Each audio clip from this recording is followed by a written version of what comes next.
Yeah, so I'll go through this a little bit more, here in a few minutes when everybody gets done joining. But the reality is on this webinars, we're not going to be able to go through all the intricate details that we could possibly go through, all the scenarios. There's just too much. And everybody would be exhausted and asleep by the time we got done. And so one of the things that we're going to do is we are offering to set up consultations with anybody who wants to dive in a little bit more specific to their situation.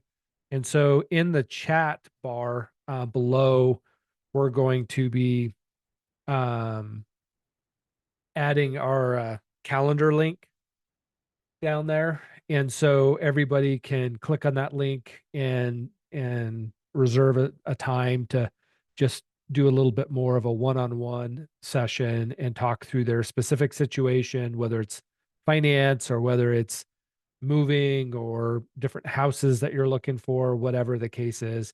And so that link is in the chat there as well. So feel free to take advantage of that, especially if we're not able to address maybe specific questions. At the end, we are going to be doing a Q&A. And so while we're going, feel free to ask any questions in the chat, but don't get discouraged if we don't answer those right away. We're going to save most of those for the end.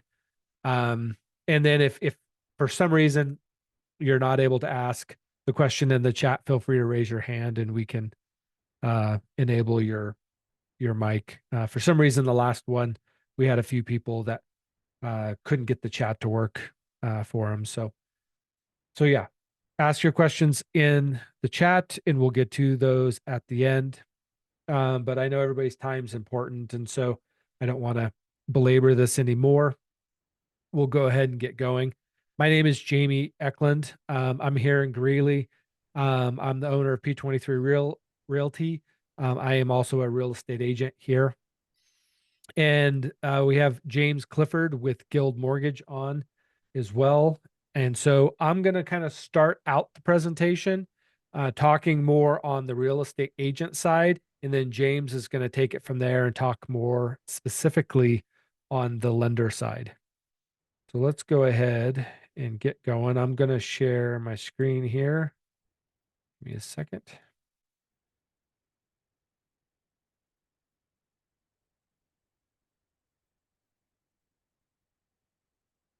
All right. James, can you see my screen? Yeah, I can. All right. Well, we'll go ahead and get going. Here's kind of the agenda, at least for my side of this. And James will go through some of this as well. I'm going to first start off by talking about the process. Really, this is going to be a 10,000 foot view. And then I'm going to go and we're going to talk about some of the out of pocket costs that could be incurred with buying a house. And this is separate from down payments. James will talk about down payments in a little bit. He's going to talk about loans and mortgages. He's going to talk about down payments. He's going to talk about the programs specifically to first time home buyers. Some of those are Colorado related, some of those are Greeley related. And some actually don't apply to first time home buyers specifically, but can be used whether this is your first home or second home or whatever. And then at the very end, before the Q&A, we're going to talk a little bit about something that James and I have been doing specifically to help home buyers save a bit of money. All right. So without further ado, we're going to get into the process. Now, I'm trying to simplify the process as much as possible. Ultimately, James and I, our job is to help walk you through the process, which is why at the very beginning, I started with build your team. Now, really, the two most important people for you as a home buyer to guarantee your success is a real estate agent and a lender. The other people that you may want to have on your team is going to be an inspector and an insurance agent of some kind. Those, honestly, most realtors and lenders can help you connect with those individuals if you don't have relationships there at the moment. But your realtor and lender are really going to be the two primary people that are going to be involved and help guide you through this transaction.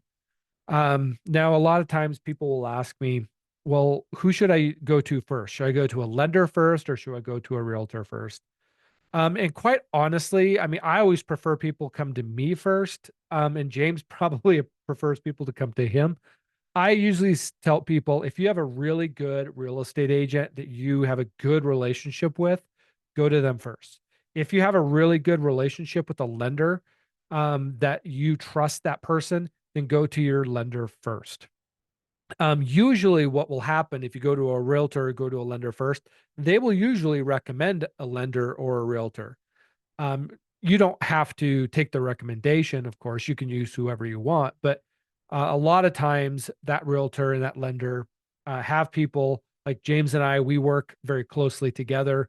I can work with other lenders and James works with other realtors, but we work closely together. And so a lot of times when somebody's looking for a lender, I recommend James mostly because I trust him and we have a regular cadence. And so it works well for us to communicate to each other. And so it doesn't really matter at the end of the day, but make sure you have a good team. Not all realtors and not all lenders are created equal. Find people that work well with you, find people that you can work with, and find people who are going to work hard to help you achieve your goals. All right. So after that, honestly, that's one of the most important parts of this whole process. But then after that, you're going to usually start the process with going to James, talking, or whatever lender you're using, talking to them about getting pre-approved for a mortgage. Now, the reason we want to start here is because sometimes in the process of getting pre-approved, we find out that there's something with your credit or maybe your income status or whatever that prevents you from buying a house right now. And so if that's the case, obviously we want to know that before we go and look for a house. It also might be relevant too, because then at this point, James or whoever your lender is going to start talking numbers with you. And you'll be able to say, okay, if I can buy a $400,000 house, this is what my payment's going to cost. And that's really important because sometimes you might be qualified for a $400,000 house, but then you look at the payment and we have to pull the defibrillator out and do mouth to mouth resuscitation because you just had a heart attack on us. We don't want that. No heart attacks allowed. And so we want to make sure you're very well informed of what that payment could possibly be. And maybe you're pre-qualified to 500, but you say, I just don't like that payment comfortably. I want to stick at 400,000. And from my perspective, that's really important because when we start looking at houses, if we start at the $500,000 price point and then we have to go down to 400,000, that $400,000 house doesn't look as good. It's hard to adjust your expectations downward. And so I would rather start with 400. And then if you decide you want a $500,000 house, we can bump up. That's easy. But going back down, that's a lot harder. And James always has the conversation with people, the difference between your budget and your approval.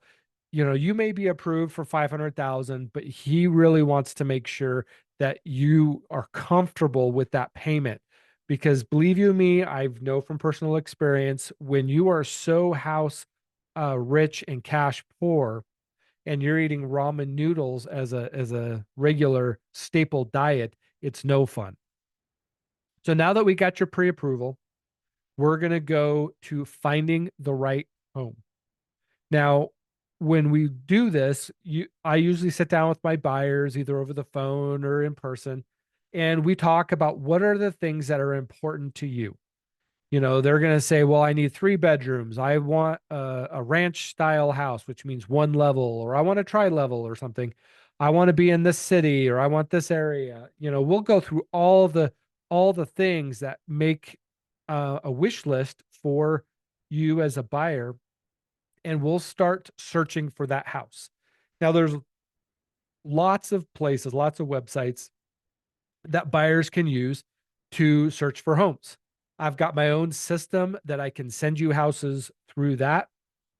But a lot of times, honestly, a lot of buyers will send me properties they found on Zillow or realtor.com or Redfin or something. And they're like, hey, can we go see this house? A real estate agent can show any house that's on the MLS. And so it may not be my listing, and usually it's not, but I can still go show that house to you. And so once we start going through this process, we're going to start looking at houses. We're going to start doing what I call acclimating to the market. Because essentially, you went with James and you said, okay, I'm pre-qualified for 400,000, or at least that's the price I'm going to target. Well, you need to figure out, what does $400,000 buy you? And you're going to look at one house that's priced at 400,000. You're going to be like, oh, okay, I don't really like this house. It's really run down and it's not in very good condition. I don't like the neighborhood. And then you'll look at another house and all of a sudden it's in great condition in a great neighborhood. And then you start to realize, oh, the other one was overpriced. This one's a good deal. And so once we figure that out, once we kind of acclimate to the market, we will figure out what's going to be the right house for you. And once we figure out and identify that house, that's when we move um, to the next step, which is we need to negotiate a good deal for you. Now, just finding the house is just a part of the process. Now, once we get to this point, we have to write an offer. Now, the offer is really a contract, but it doesn't become a contract until um, the seller signs it, or we've agreed on that contract. And so we're going to submit an offer, and in that offer, we're going to say this is the offer price. Maybe we need some seller concessions, because a lot of people are asking for seller concessions to help pay for their closing costs, so they don't have to bring as much cash down. Maybe we're asking for different inclusions. Maybe we're asking for some things to be excluded. We may need some additional provisions to say, hey, we want the carpets cleaned before closing or something like that. And there'll be all the dates and the deadlines. All of that is going to be in the offer. And usually what happens before I write that is I will have a conversation with the listing agent, and I will ask the listing agent, hey, what is the seller looking for? What's important? Because a lot of times people think that negotiation always comes down to price. But in my experience, usually that's the minority. Usually the majority of offers that we get accepted are because some of the other terms that we set in the contract are favorable to the seller. And so we need to know what the seller's situation is before we can craft the perfect deal for them. And then in the process, before we write that offer, I'll also talk to James, and we'll go through some financial scenarios. And he may say, hey, we need $10,000 in concessions. If we do that, we can do this rate buy down and it'll make the payment a lot better for the buyers. And so we'll go back and forth. We'll make sure that you, as a buyer, know what that payment's going to be if they accept that offer. And then we write it all up, we send it over. Now, sometimes they'll sign it, sometimes they'll just flat out deny it and say, nope, we're not interested. Usually in this market, they'll counter us back and say, okay, we're close, but not quite there. And then we'll go back and forth. Once we have come to an agreement on the contract, then everybody signs it and we move to the next step. Now, just because we have a contract doesn't mean you guys are locked into buying that house.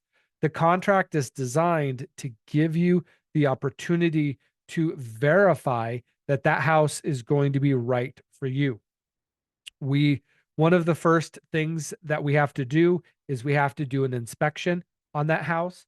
And after that inspection, there may be some things that you want to ask the seller to fix, or maybe we need more concessions because the furnace is old or something like that. Um, we may do the inspection and there may be so many issues with the house that you say, oh my goodness, I'm out.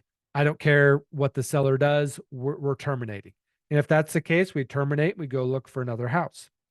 There may be some due diligence things that we look for in that property. Let's say if there's a rental, or, maybe there's a solar lease or something like that on the property. We have to do some due diligence on to make sure that we understand what those contracts look like. And we also have to verify that the house can be insured and that it's going to be insured at a price point that you're okay with. Once we've done all that process, we've verified that that house is what we want, and there may be some negotiation that has to happen in there. The lender usually will order an appraisal for the property, which means that they're going to verify that what we have it under contract for is what the house is really worth. And as long as we get through all those things, the last step is going to be to close. Now, at this point, your loan has been approved. We'll do a final walkthrough of the property to make sure the condition hasn't changed or it's in at least the condition that we expect it to be in. And then we go to a title company typically, and we sign all the paperwork. The seller signs all the paperwork. They give us the keys, and congratulations, you just bought the house. Now, typically, that's the way it works. Every once in a while, there is what we call a post-closing occupancy agreement, which basically means you are letting the seller live in the property a little bit longer than past the closing, post-closing. Um, Sometimes we do this as a negotiation tactic, because for sellers, that's really advantageous because a lot of sellers, they're buying another house or they're moving.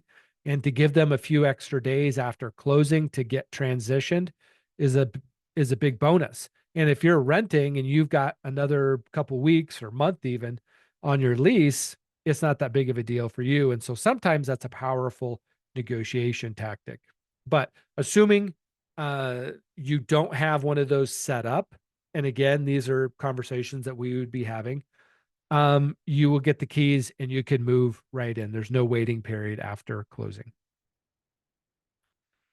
All right, so let's move on real quick. So now we get into really the out-of-pocket costs. Now, these are questions that James and I have gotten throughout the years. You know, the process is always a big one for me because people don't know how the process works. Again, your real estate agent, whether it's me or another one, our job is to walk you through that process. And so even though I went through a lot and there was a lot of detail there, we will walk you through that. Um, Ultimately, that's our job. Now, the out of pocket costs. Now, ultimately, all of these are your decision and they can be negotiated. Um, and so I don't want people to freak out and be like, oh my gosh, it's so expensive to buy a house. I'll never have enough money. Now, these, you don't have to do them. Some of them you do, but sometimes we can ask the seller to pay for them as well. The first one is going to be the inspection. Now, if you want to get your property inspected, and I always recommend we get properties inspected, usually it costs between $400 and $600. If you want to add the radon or the sewer inspection, that's another $150 a piece. Now, this can vary depending on if it's acreage, if it's a commercial property, if it's a really big property, if it's a mountain home. There is some variation here, but that is something that usually comes out of your pocket. And if you do an inspection on one property and the deal falls apart because there's too many issues with that property and we go to another property, that's an additional cost because we're paying per inspection of the property. Now, usually James will wait till after we get through the inspection, but the next cost is going to be the appraisal. Now, the appraisal is usually required by the lender, which means it's usually paid for by the buyer. But this is also something that we can ask the seller to pay for. It's very uncommon to have sellers pay for it, but we do have that option. And usually you're looking between $600 and $1,000 for that. And both of these you can add to, or you can pay for them through a credit card. But before you do that, make sure you check with James or whoever your lender is to make sure that that's not going to screw up your your purchasing ability by adding more debt to a credit card. Now, the last thing that I put on here that catch a lot of people by surprise is earnest money. Now, earnest money is not necessarily a cost because typically you'll get that back unless you default on the contract. But as long as you follow the contract, you'll get this money back. Typically, we ask for 1% of the purchase price for earnest money. So a $400,000 house would be about $4,000. Now, when we submit an offer, we negotiate this. Now, typically, this is what's asked for, but it doesn't always come down to this. Let's say you only have $2,000 in the bank after paying for an inspection. We can say, okay, I know it's a $400,000 house, but we're only going to put $2,000 down on earnest money. Now, earnest money is going to come back to you at the closing table, or let's say if we terminate based on inspection because there's too many issues, the title company will refund us the earnest money back so that you guys don't lose that.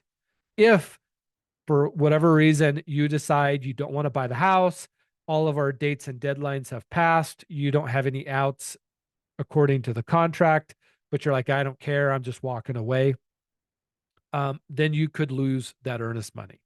But as long as you keep me in the loop and we keep to the contract, you'll be just fine with the earnest money. And then if we get to the closing table, this money will get either returned to you if you don't owe any additional costs at the closing table, which is fairly unlikely.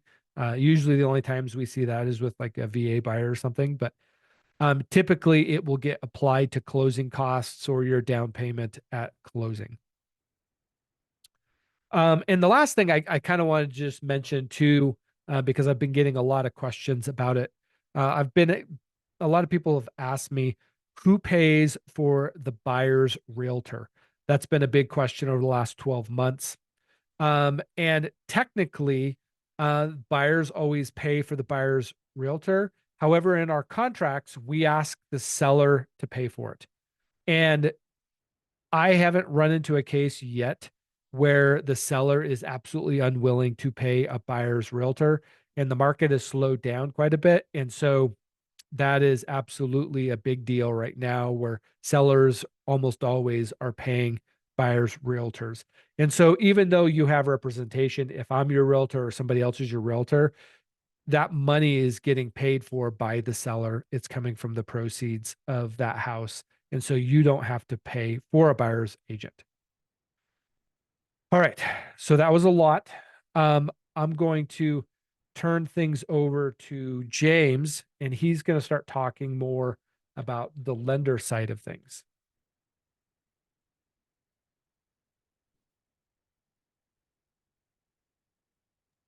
All right, just getting things set up here so I can share my screen. Bear with me. And as a reminder too, that calendar link is still in the chat. And so if anybody wants to set up a more direct one-on-one um, consultation, click that and schedule it.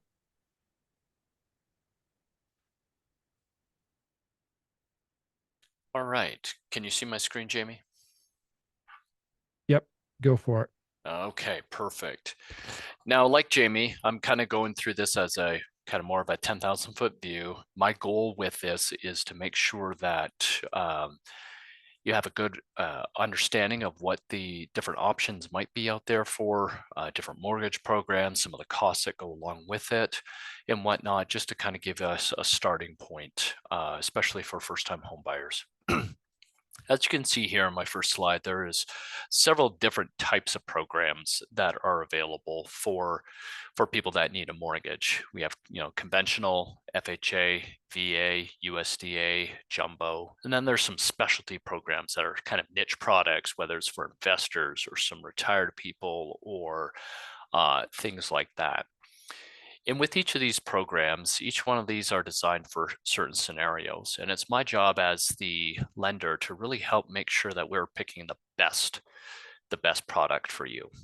And kind of going through some of these a little bit more in more detail. Conventional loan is going to be typically for those who have really good credit, maybe have a lot of a down payment, most likely going to lean a little bit more towards the conventional loan. Better mortgage or no mortgage insurance, and things like that. A little bit more flexibility as far as certain things go, especially for those who, have the good credit scores and the good size down payment. Now, an FHA loan, traditionally, for those people that have a little bit, kind of some challenges with their credit, it's good, but not super good. oftentimes an FHA loan is going to be the route that we go. Gives us a little bit more flexibility, sometimes with some certain income situations, um, especially with like really recent pay raises and all that, where we need a little extra income there. Sometimes I'll go with an FHA just to really help get you the best price, the best rates, and also the best situation there. A VA loan, that is for those who have served, so veterans, military veterans, and that has some great options there, um, and whatnot. And just because someone's a veteran doesn't mean I necessarily automatically choose a VA. Again, depends on the big picture here and kind of, how much you have down and all of that type of stuff. But VA is a great program. Jamie and I have done quite a few of those over the last couple months, which is great. USDA is a program that's more for rural areas. And with the USDA, if they're wanting to encourage people to buy in rural areas, not in the metro areas. So there's some options that are there. Jumbo mortgages, those that, if you're needing kind of $1 million mortgage and all that stuff, that's a little bit more designed for them. As a first-time home buyer, you're probably not going to be doing a jumbo for your first purchase. And then, of course, specialty, just some unique programs to help with different situations and scenarios. Now, as we go through here, one of the big things as far as choosing which program can come down to what's your down payment amounts. There's a lot of misinformation out there. A lot of, especially the older generation baby boomers, think that we still need to have 20% down in order to qualify for mortgage. And that's not true. If you have 20% down, that does give you more options. You have a lot more flexibility. However, you don't need to have 20% down to go for a mortgage. And kind of here's some of the basic mortgage down payment minimums that are required. So traditionally with a conventional mortgage, you're going to be required to have 5% down. Now there's some options for 3% down. This is usually for people in the lower income categories. If they're below 80% of the area median income, there's options for a 3% down option, which gives us some more flexibility. I love to utilize this, especially with people that have fantastic credit scores, but maybe not as much saved or want to retain some savings. FHA is 3.5% down that you need to come up with. USDA and VA both have 0% down, which gives a little bit more flexibility. I think especially for veterans coming out of the military and all that, they might not have a lot of savings coming out, so get them established in a home as they exit the military. This really gives us some great options there. Now with the jumbo program, usually that program requires 20% down. Now it does vary investor to investor. There's some that have a 15% down option. Some require as much as 30 or 40% down, but it definitely varies, and that's totally a different animal there. So as you can see, a lot of different down payment minimums that are required. Now, when we take a look at these down payment amounts, this does not necessarily take in consideration the options for down payment assistance programs. So while with an FHA loan, you might be technically required to have 3.5% down, what we can do is we can actually cover some or a lot of that with some of these programs. And so especially, for a first-time home buyer, I think just the market out there has realized that, people may not have been able to save up enough for a down payment, but we want to get people into homes. So there's a lot of different programs out there. Now, here's some specific ones that I use a lot or in our area. Some of these I haven't used because one program may have been better for a person, but these are all on my radar as far as looking for options. I would say probably the top two ones that I've used are the CHAFA program, which is at the top. That's a Colorado program, which will give up to 4% of what the loan amount is so that we can cover our down payment and maybe a little bit of closing costs. Metro DPA is another common one, used a little bit more in the Denver area than say up towards the Greeley area here. G-Hope. Now, G-Hope is G stands for Greeley, so that's a very specific program for the Greeley area, especially designed for teachers, educators, and whatnot in the area, and it has different specific geographic areas that they're trying to encourage people to buy. So that's another one. Borrow Smart. Now, Borrow Smart is not a down payment assistance, but is more of a grant. So for people that have a lower income, we actually can get some free money for people to be able to use for closing costs or down payment. It's not a lot, but definitely is every little bit counts as far as that goes. Now there is one that's called a 0% down. That's a little misleading, but it is a kind of very similar to the Chaffer program that will contribute either 3.5% or 5% towards being able to use for your down payment. Has a forgivable option, has a repayment option. So those are various different opportunities there with the Chenoa program to be able to kind of get you where you need. And then the last one here on the list is a 1% down program. This is combined with a grant program that goes along with for first-time home buyers, and where this is a Guild mortgage specific program where we contribute as a company towards your down payment and or closing costs with a certain amount, but you need to have some savings to be able to also bring down to that.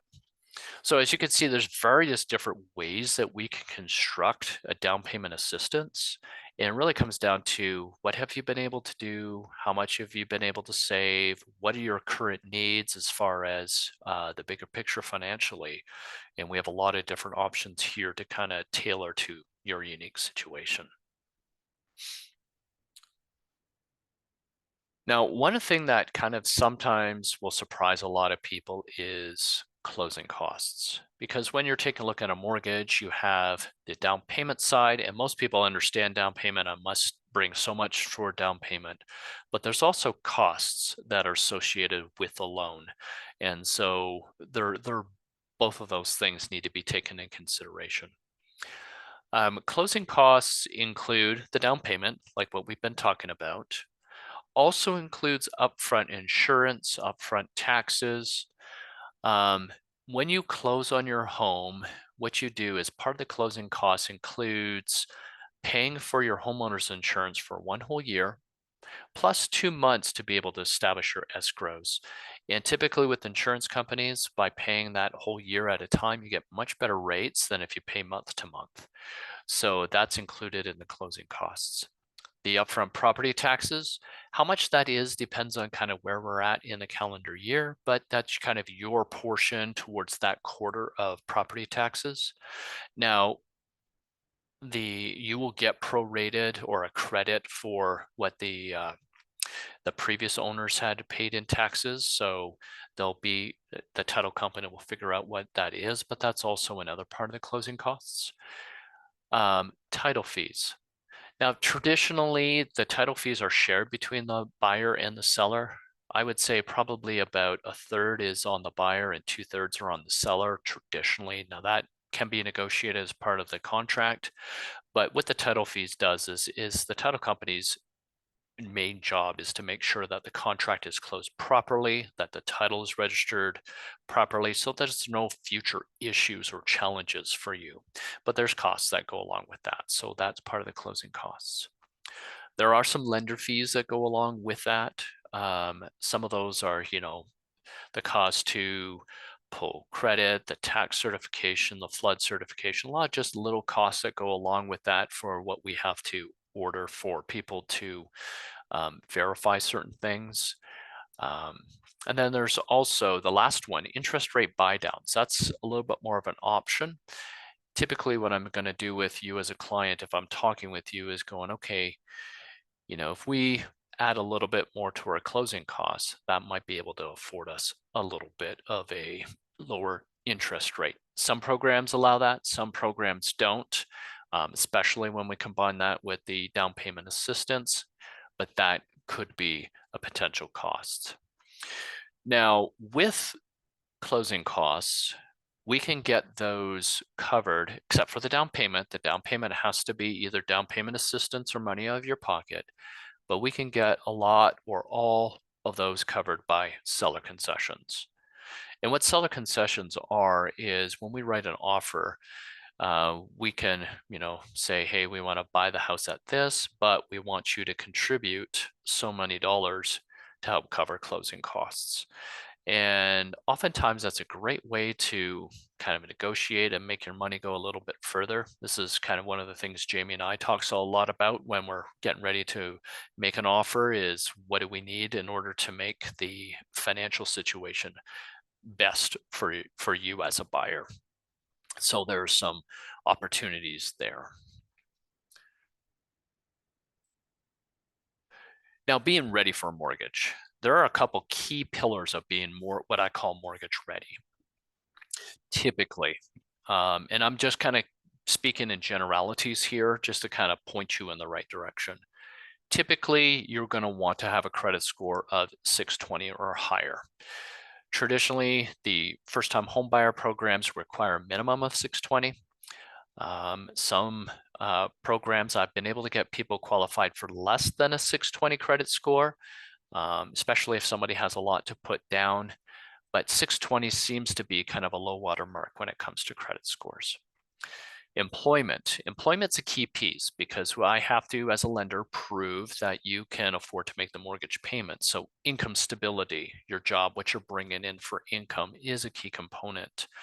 If someone's been going from job to job to job to job over the last, 6 months and they can't find stable employment, well, maybe now is not the right time for a mortgage.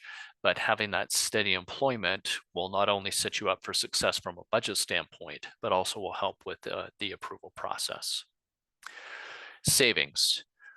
Now, while savings isn't an absolute must, I always tell people savings gives you options. The more that you have saved, the more flexible we can be. We may not use all the savings for, when we close and for the mortgage, and I try not to, honestly, because we want to have an emergency fund, but savings gives you some more flexibility with what programs we might be able to use.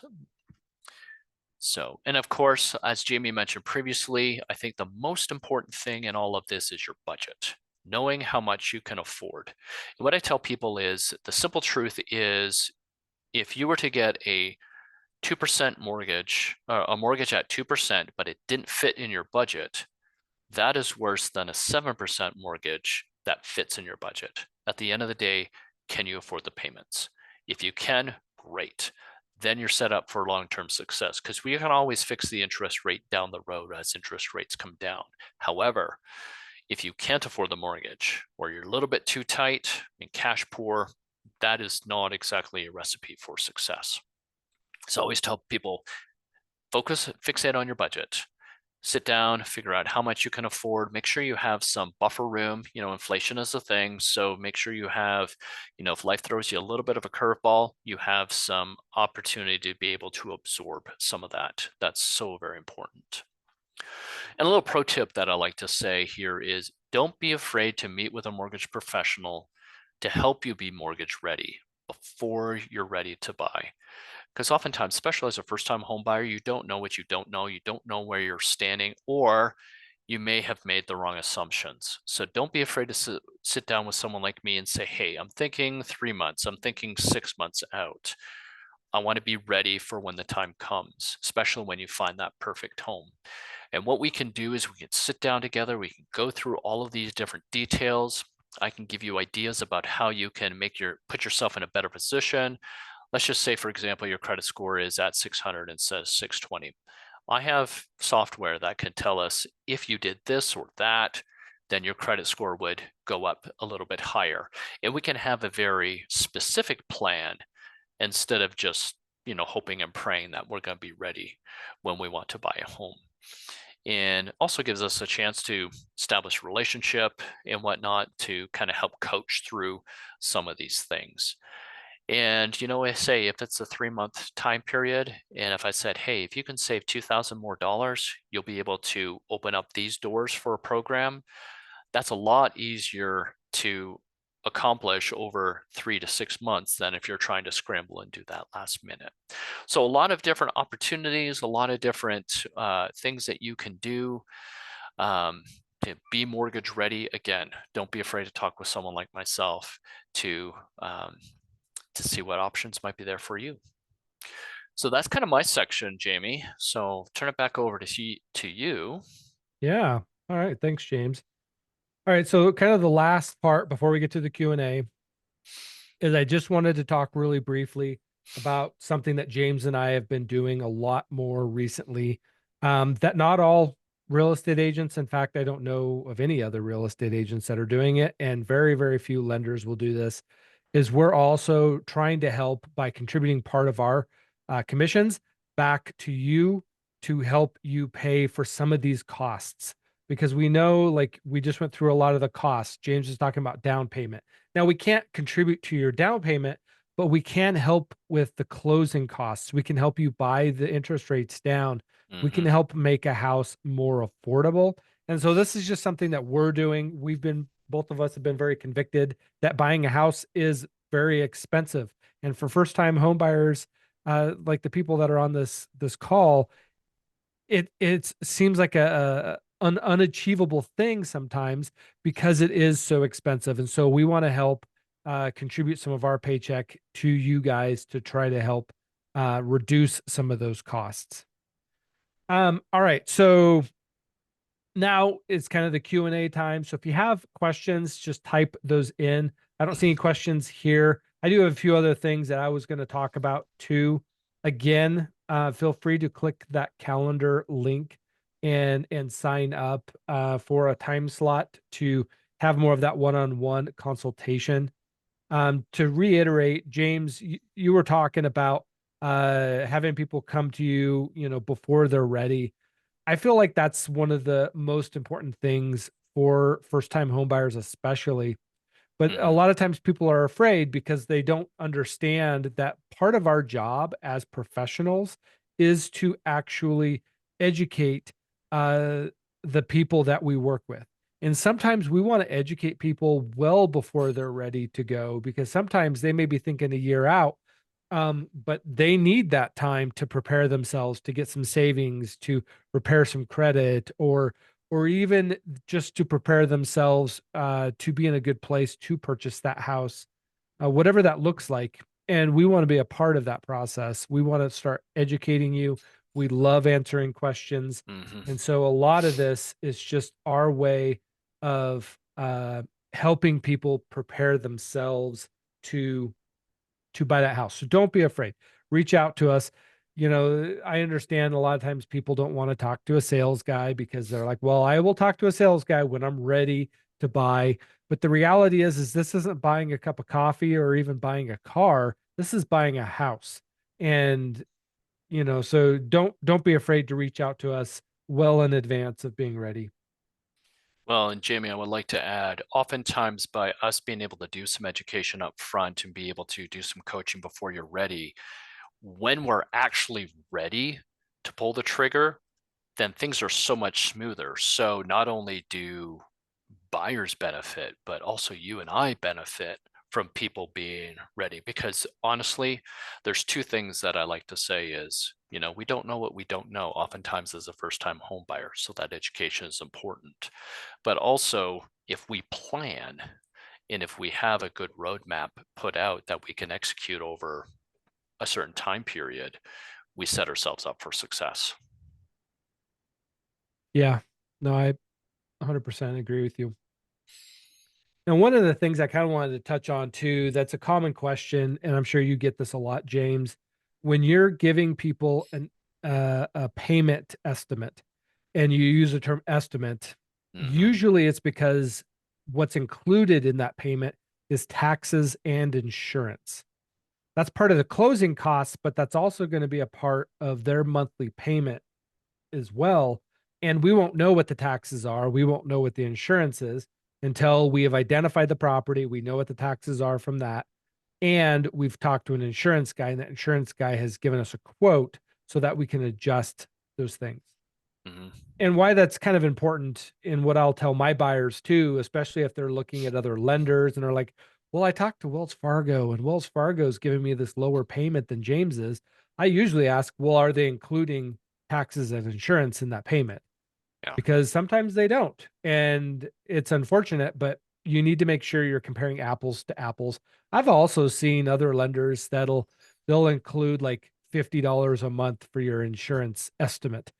And I'm like, that's not realistic. not in Colorado. I don't No. know. Even renter's insurance is almost that expensive, you Hmm. know. So the reality is you want to make sure you understand what part of the payment is going to be going to your taxes and your insurance so that you understand.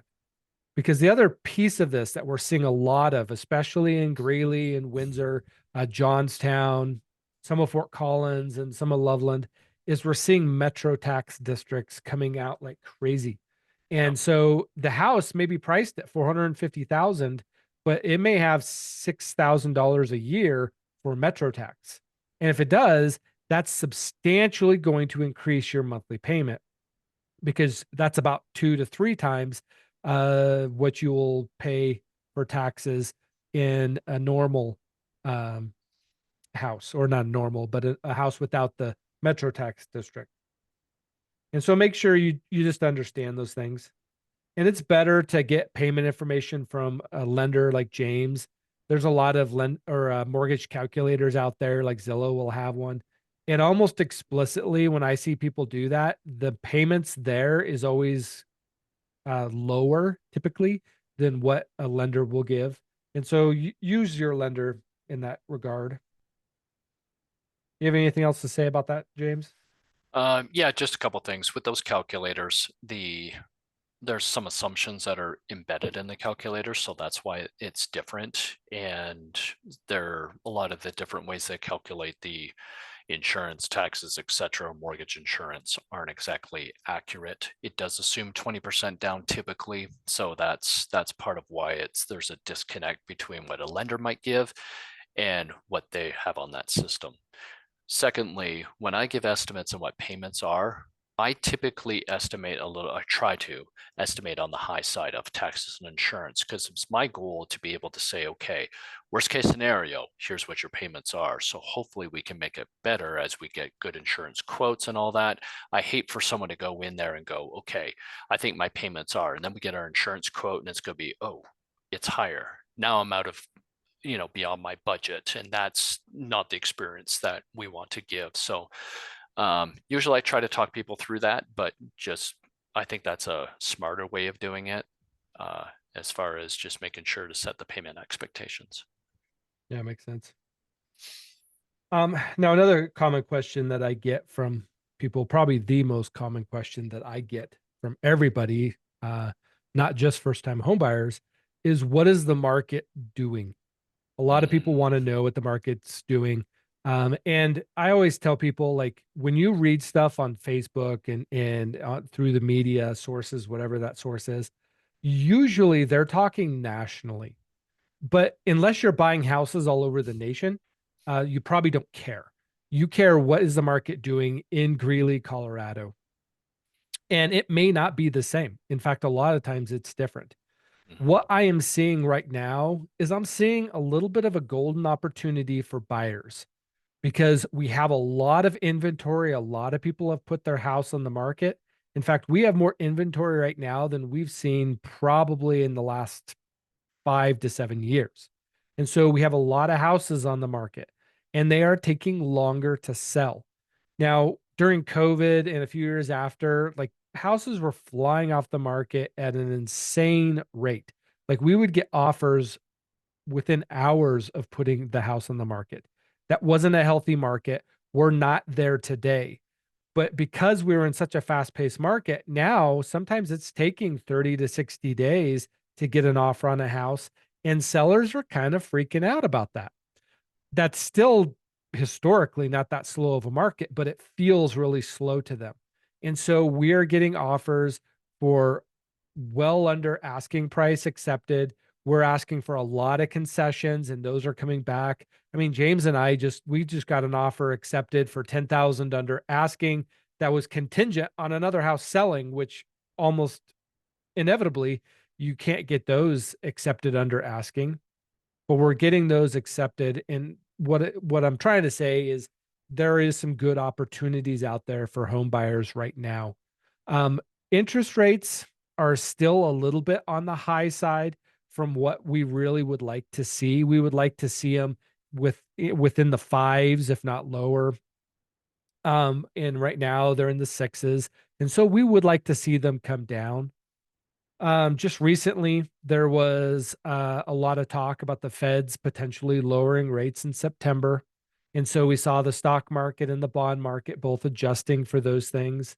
And a lot of people have told me recently, oh, I'll wait until September. We'll see what the Feds do. Well, you can, but the mortgage interest rates probably already have that built in. Like they're expecting the feds to lower, and so they'll build it in 30 days before it actually happens. And so, I mean, James, correct me if I'm wrong on this, but it seems like right now interest rates have gone down a little bit in anticipation of the feds lowering rates in September. Yeah, I've seen that softening happening. It's been slow, but yeah, I'm starting to see that being built in. Yeah, and so all that being said, I do think rates are going to start coming down, but they're not going to come down and like going from like 6.5 to 5.5 overnight. Like it's going to be a very, very slow trickle. And honestly, if you're waiting for 3% interest rates again, um, you're going to be waiting a very long time because I don't know that we'll ever see rates like that in our lifetime again. Quite frankly, I kind of hope we don't. Even though it's nice as a homeowner, it's not a good thing for the economy as a whole. And so don't wait for that. I think if we're in the fives, that's a great place to be. But keep in mind that right now, because we can get good deals on houses, we can ask the seller to pay for some seller concessions. We can use that money to buy your interest rate down and actually get a rate that's more attractive to you. That's something not enough people are taking advantage of, but it really is a powerful tool in the market today. Because the reality is, and James and I talk about this all the time, when interest rates get to the 5% interest rate level, buyers are going to come out of the woodwork and we're going to see a really hot seller's market. It's going to drive prices up. There's going to be a lot of competition. And from somebody who is helping people buy houses during COVID, I will tell you it was not fun. I did not enjoy that. I enjoy this market in the sense that it gives my buyers more time to think about properties. We have more negotiation ability, and I like that. So, James, you kind of answered this, but I just want to reiterate it a little bit. If somebody doesn't have a 620 credit score, should they contact you? 100% should, because I think a lot of people don't know or have some faulty information about how they can build their credit score. I have some tools that can really give you specific steps in order to get your credit scores up. In those types of situations, oftentimes I'll do a soft pull on your credit score, which doesn't affect it from a hit standpoint, but I'll be able to give you specific steps that you can help build a credit score. It could be something simple as paying a little bit down on a credit card, or it could be a little bit more involved, but at least we know where to start and come up with a game plan. Awesome. Awesome. So I guess what we're trying to leave everybody with is this is just a little piece of education. Feel free to contact us. We put links in the chat if you want to set up a one-on-one meeting with us, either a phone call or in person. We want to make sure that we're available for people so that we can answer questions and that we can look at your specific situation. I was talking to a guy yesterday and we were talking about potentially buying a house. And he was saying, if my mortgage payment is over $2,000, like I think my wife and I would be bankrupt. I don't think that would be good for us. And I told him flat out, then you need to start saving. And right now is not a good time for you to buy a house. It's just not. I would love to get him a house, but I'm not going to get him into a house to the detriment of his life and his wife and their family. That's just not a good situation. They need to get into a better situation. And so we would love to talk to anybody. We are a resource for you. So please feel free to take advantage of that. Again, I will probably be emailing everybody um, either tonight or tomorrow morning with some more information. I'll actually put a link for this recording in there as well. And I will also put the calendar link in. So if you miss the calendar link here, you can take advantage of it there. But if I see no other questions in the chat, James, did you have anything that you wanted to leave people with, or are you good? I'm good. Yeah, I guess probably reiterate, yeah, we're a resource here. We love to help people, and it's about just us serving you to get you into a home if that's the right course of action for you. Absolutely. All right, everybody. Thanks for joining, and I hope everybody has a wonderful evening.